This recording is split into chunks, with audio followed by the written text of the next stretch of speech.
Welcome to Autism Knows No Borders, a podcast where people connected to autism inspire change and build community. Together with the Global Autism Project, I'm your host, Rachel Harmon, a professional with over a decade of experience in the field of autism services, outreach, and advocacy. The start of a new year usually motivates people to realign priorities and establish new routines. Some even pick a guiding word of the year to provide focus. What intentions did you set at the beginning of 2025? Are you staying on track to reach your goals? If you'd like to learn about creating and maintaining habits, stick around for today's episode. The following roundtable was facilitated by Global Autism Community moderator Danielle Terrell, and it features autistic self-advocates Hattie Angelys-Fox, Bob Schmus, and Eren Neiderhoffer. Among other things, they discuss strategies to set and achieve goals for the new year, which can actually be applied to any other time, the importance of community, finding accountability partners and support systems, and setting boundaries for well-being. In this episode, discover what's possible when you stick to healthy habits. And now, I present you the Global Autism Community. Hello, everyone. Thank you for joining us today. Welcome, community members. This is January, and we'll be discussing New Year and new routines, which has been our topic of discussion for the month. Let's start by going around and giving a brief introduction. Hi, my name is Robert Schmus. I'm a autism self-advocate. I'm also a mental health therapist. I've been with the Global Autism Project for a couple of years now, and I'm excited to be here. Hello, my name is Eren Neiderhoffer. I am an autism self-advocate from Georgia. I mentor other autistics and help organize autism panels. Hi, everyone. I'm Hattie Angelys-Fox. I am a moderator, behavior analyst, and autistic advocate. I've been a moderator here in the Global Autism Community space. And I'm a board-certified behavior analyst and dual-certified educator, special educator, and mostly a homeschooling mom to two. Thank you. And my name is Danielle Terrell. I am a professional advocate. I've been in the field for the last 8 years and absolutely love everything that I've done, especially international collaboration. I'll be facilitating today's discussion. So again, Happy New Year, Happy 2025. This month, we started talking about new year and new routines, and we started the conversation off with setting intentions and setting goals.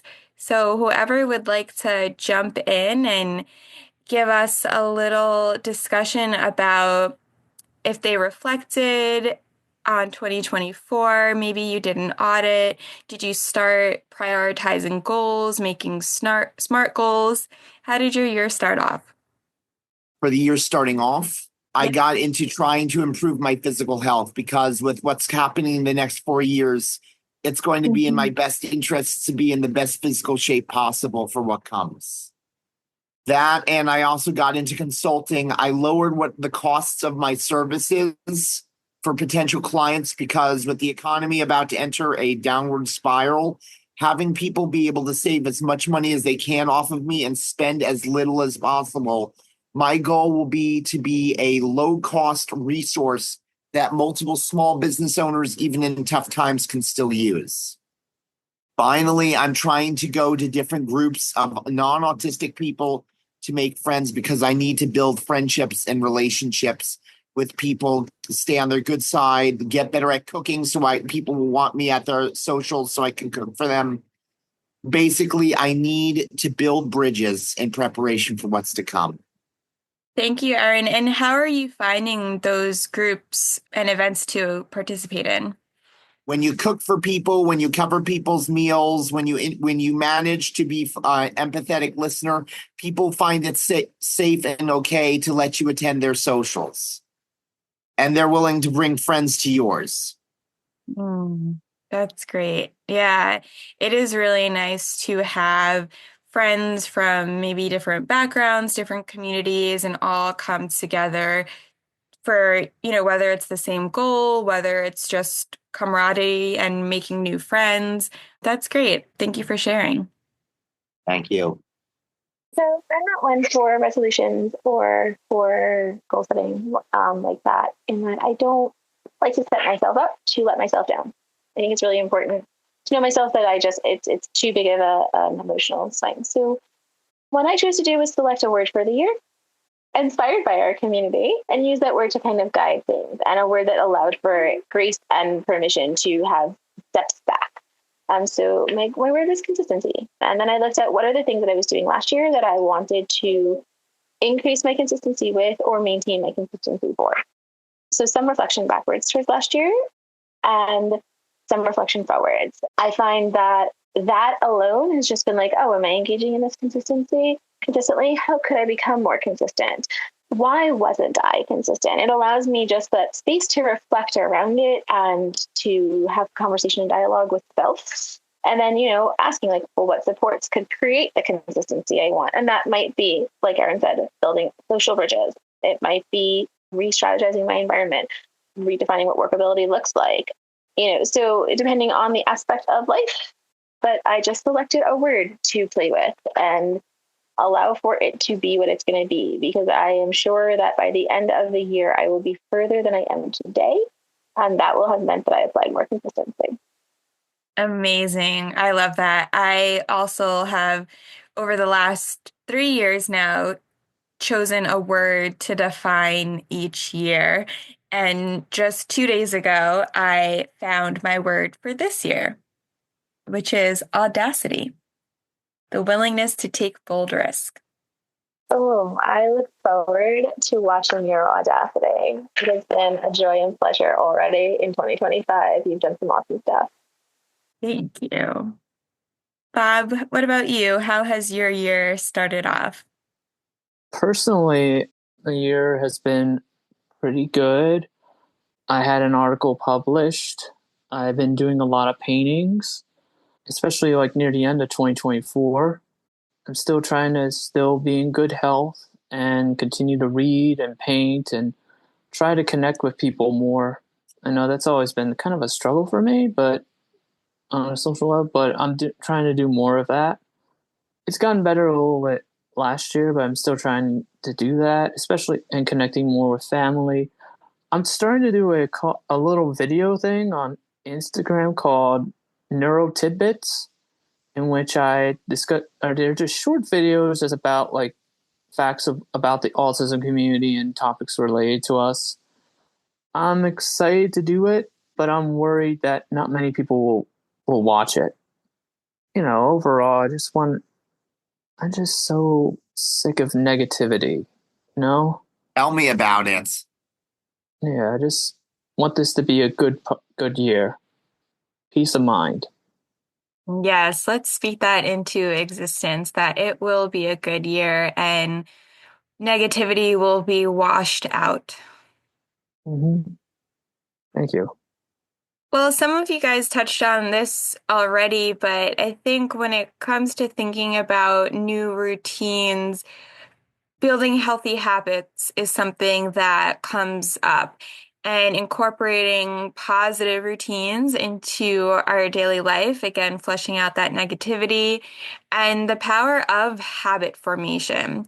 So what kind of changes have you guys seen maybe throughout the years, maybe throughout the last few weeks? How do you track your own habits, celebrating small wins? What are ways that we can help build those healthy habits and routines? So I'll start from a professional lens. We have two ways that we build large scale behaviors, right? So we can either kind of jump all in, and sometimes that's better for some people. Like, I am going to, I don't know, go to the gym, build a routine, 100%, whole thing. And like some people really thrive in that, and now it's started kind of space. And some people thrive in that it's started space for some things and not others. I can definitely jump into that. I want to have like the new things and like gather it and like kind of like really just everything around me is around that habit. But that can also be so energetically demanding and taking from other spaces that it becomes unsustainable. And that is for many people. The other way to do it is to look at small workable steps and then building them and noting that you've gotten there. And then like, when are you ready to get to do the next thing? And that's a lot of what I do with my own family, with my kids, with themselves.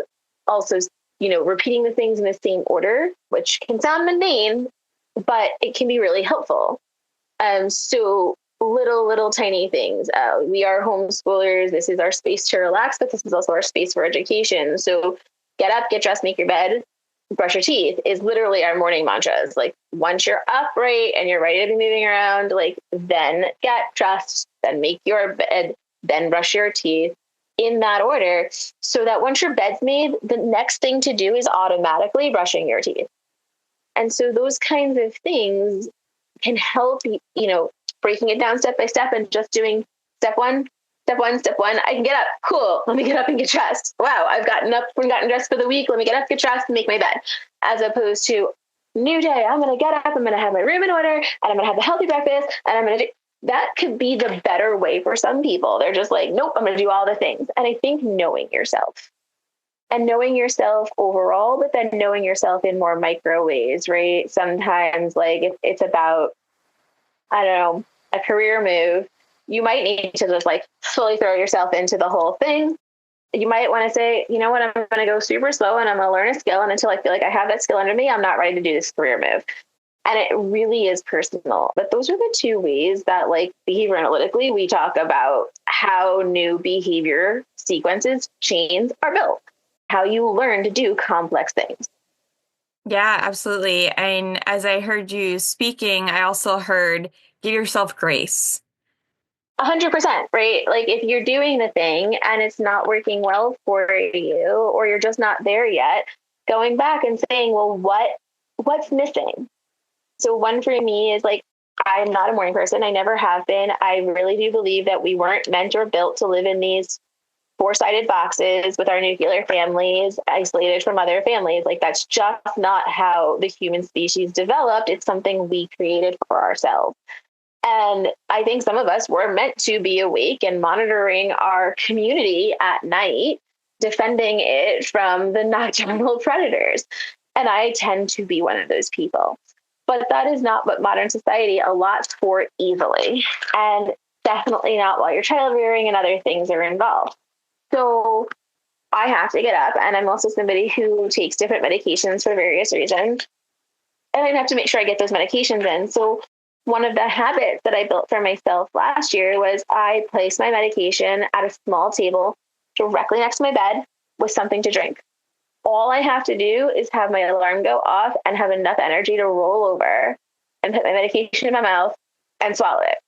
I don't have to go find it. I don't have to open pill bottles. I don't have to walk across the room. I don't have to anything else. So I lowered the effort level because I wasn't consistent. I wasn't able to do the thing that I needed to do to be successful in other areas that mattered to me.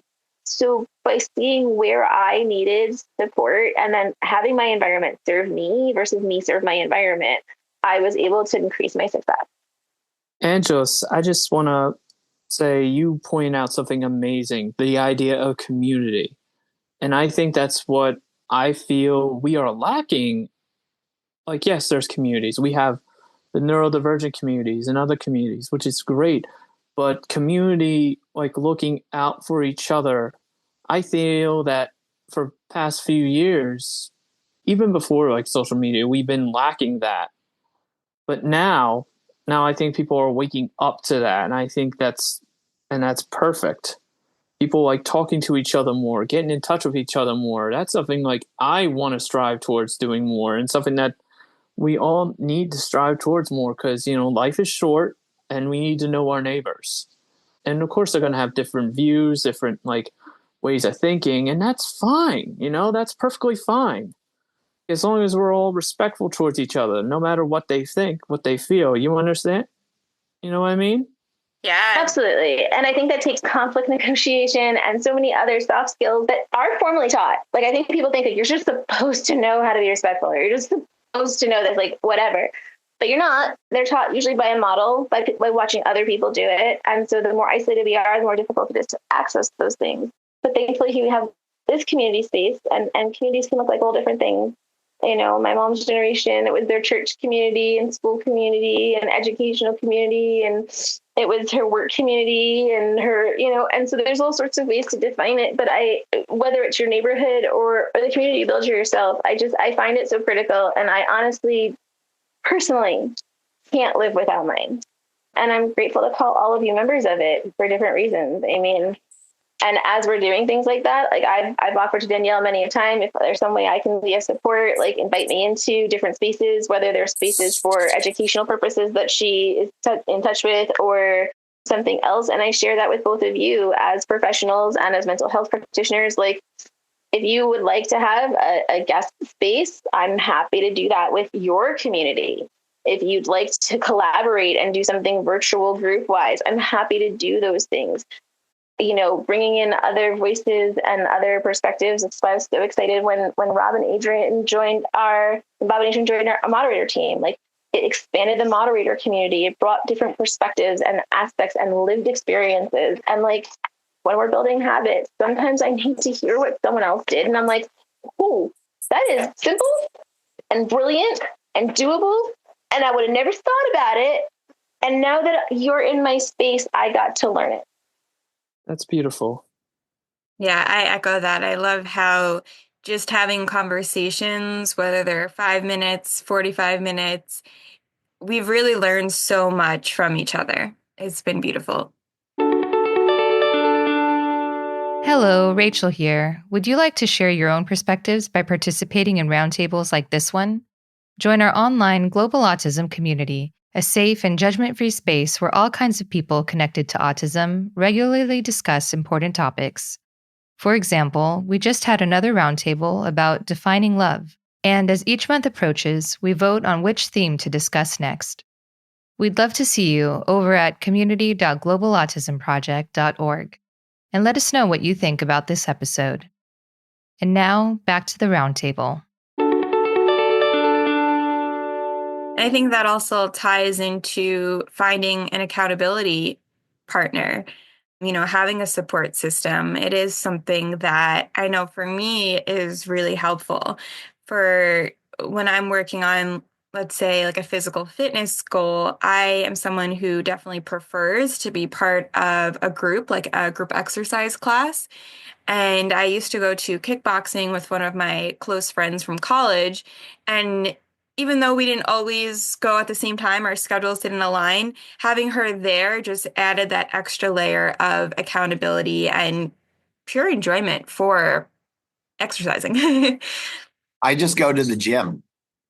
And for some people, that's totally enough. Like, I feel like there are definitely people who are just like, I want my gym time. It is a me time. It's a downtime. Like, so for me, exercise, ideally, when I have physical resources, please note that those are not happening, it's horseback riding. And I don't want to be around anyone. I would like a few hours in a barn cleaning a horse. And then I want to exercise that horse to its potential and mine. And then I want to take care of it and cool it down. And the fact that it did not say Mama Can I like it was my first name is really reinforcing for me. It's really rewarding. But it's also moving my body and doing super technical things. And it's doing something that demands my full attention. Like, if I screw up jumping a 3-foot fence on a 2,000-pound animal, something's getting hurt. Probably me, but I absolutely love doing it.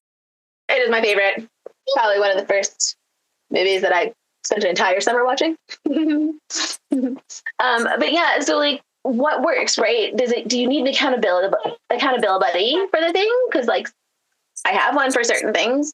Do you need a body double? Do you need someone to just hang out with you and do their own thing while you're doing your own thing? Like, just knowing that they're in your space is like, I'm not alone, but I'm doing a thing.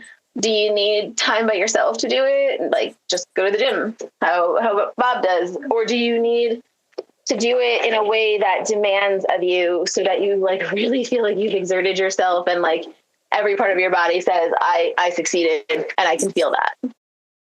Angelys, we talked a little bit about body doubles in the community space this month. Can you just elaborate a little more about that? Because I think that's another great topic and tool that people can use in their lives. Yeah, sure. So the concept of body doubling is kind of literally what it sounds like, having two people. It's not having a person with you please stop. It's not having a person there to do it for you or even to make you do the thing. It's sometimes just having somebody in that space makes it easier for some people to work. And it happens to be reported anecdotally by a lot of neurodivergent people that actually provides them with a great deal of success, that if they just know someone else is there, that they can clean their house. Just come over, do your homework while I clean my house. And the fact that you are here doing your homework so that I can clean my house is like enough accountability in my own brain for me to keep going on the cleaning thing.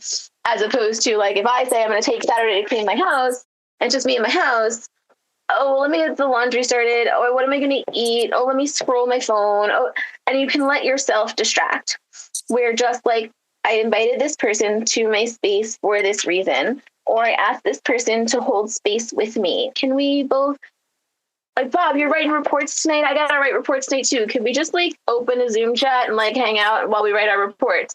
Might be like enough of a thing to just hold us both accountable to sitting still and get our reports written. And so it is a really interesting thing that when I personally first heard it, I was like, huh.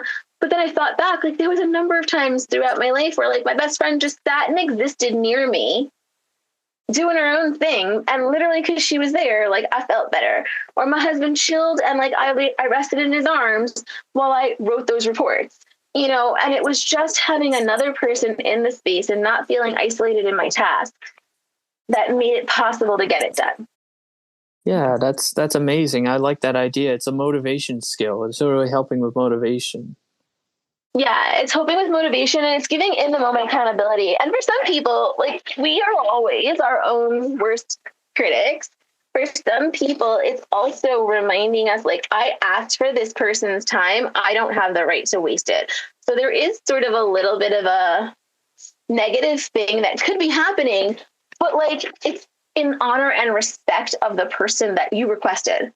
So, you know, it's a little bit of a negative pressure on yourself to be like, I asked Bob to sit and hang out and do his reports. Like, I can't keep leaving and like not doing mine.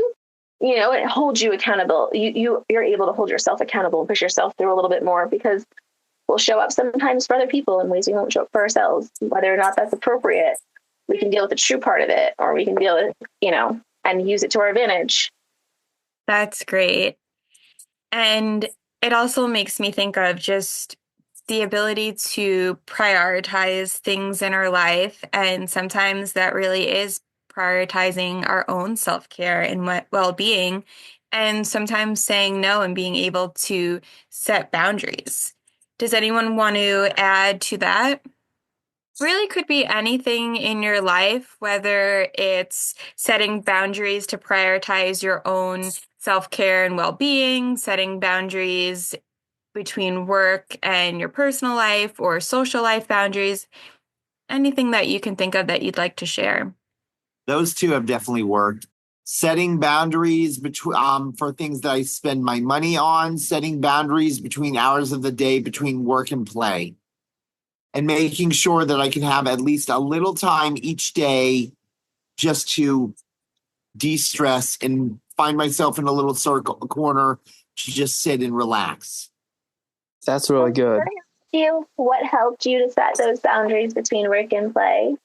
What parameters did you consider, or like what did you think about or say to yourself? Like, how did you ascertain how to do that? So what did you use for yourself when you were setting these kinds of boundaries for yourself? An agenda planner. Plan out what parts of the day I'm working, what parts of the day I should be eating. I tried to budget up my 24-hour period to see when do I want to go to sleep? How much time do I have to wake up? What times during the day do I have no responsibilities whatsoever that I can have some me time? That's how I decided to go about it.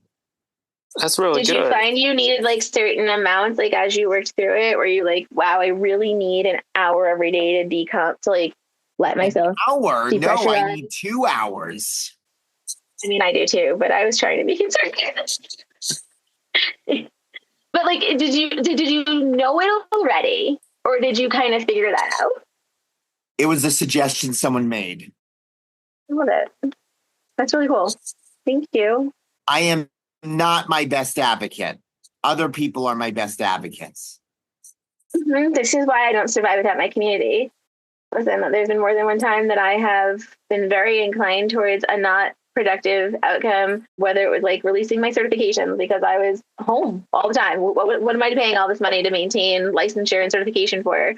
Or any other things. And I've literally had friends be like, you worked way too hard for that education to get that certification. Like, I will not only pay it this year, but if you try to release it, I will take it off of your wall and hit you over the head with it while you filled out the paperwork to keep it.